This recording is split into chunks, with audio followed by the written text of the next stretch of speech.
बहुत समय पहले नदी किनारे एक छोटे से गांव में मांगू नाम का एक मछुआरा रहता था। मांगू हर रोज नदी में मछलियां पकड़ता था और फिर उन मछलियों को बाजार ले जाकर बेचता था।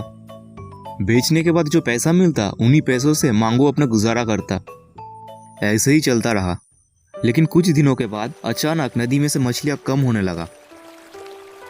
सारा दिन नदी में घूमने के बाद भी मांगू बस एक दो ही मछली पकड़ पाता।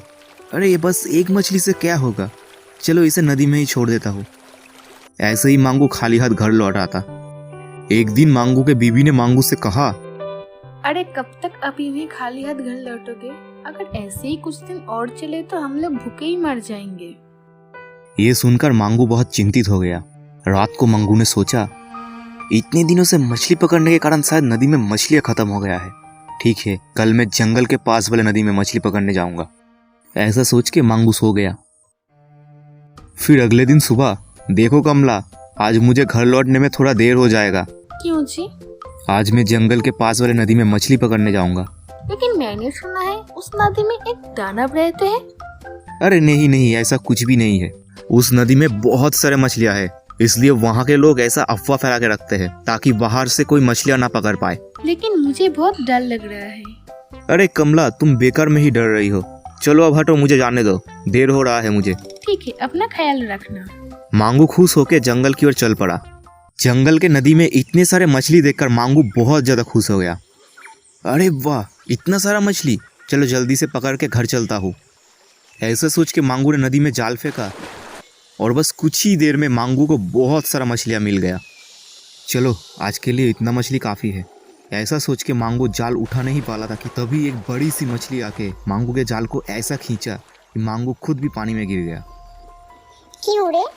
मेरे छोटे छोटे दोस्त मछलियों को तो खूब मजे से पकड़ रहा था, अब कैसा लग रहा है पानी में गिर के? मांगू उस बड़ी सी मछली के सामने हाथ जोड़ के माफी मांगने लगा। हे मछली रानी, मैं तो अपनी परिवार का पेट भरने के लिए मछलियाँ पकड़ता हूँ, आप मुझे माफ कर दीजिए।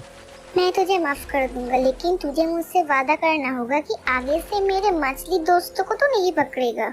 मांगू ने रोते हुए कहा, अगर मैं मछलियाँ नहीं पकड़ूंगा तो मेरा परिवार भूखा ही मर जाएगा। ठीक है, मेरे मुंह के अंदर एक सोने की खान है, वहाँ से तू जितना चाहे सोना ले जा और अपना घर गुजारा कर अच्छे से। ऐसा कहते ही मछली रानी ने अपना बड़ा सा मुंह खोला और मांगू उसके अंदर चला गया। मछली के मुंह के अंदर इतना सारा सोना देख के मांगू एकदम दंग रह गया। अरे बाप रे, इतना सारा सोना, चलो जितना चाहिए जल्दी से लेकर घर चलता हूँ। मांगू ने जरूरत के हिसाब से सोना लेकर मछली के मुंह से बाहर आ गया।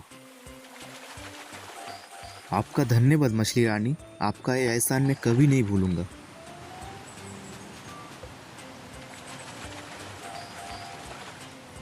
ये कह के मांगू अपने गांव की ओर चल पड़ा। मांगू खुश होकर घर लौटा और सारे गांव वालों को मछली रानी की कहानी बताने लगा। गांव वाले मांगू का बात सुन के दंग रह गए।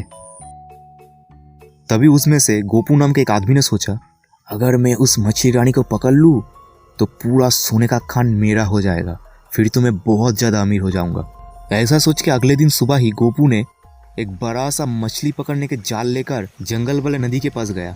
ए मछली रानी, अरे ओ मछली रानी, कहाँ हो तुम? ऐसा कह के मछली रानी को पुकारने लगा।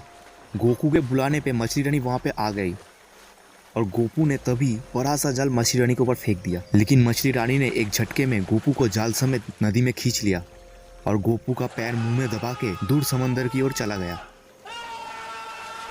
इसलिए दोस्तों, कभी भी लालच नहीं करना चाहिए।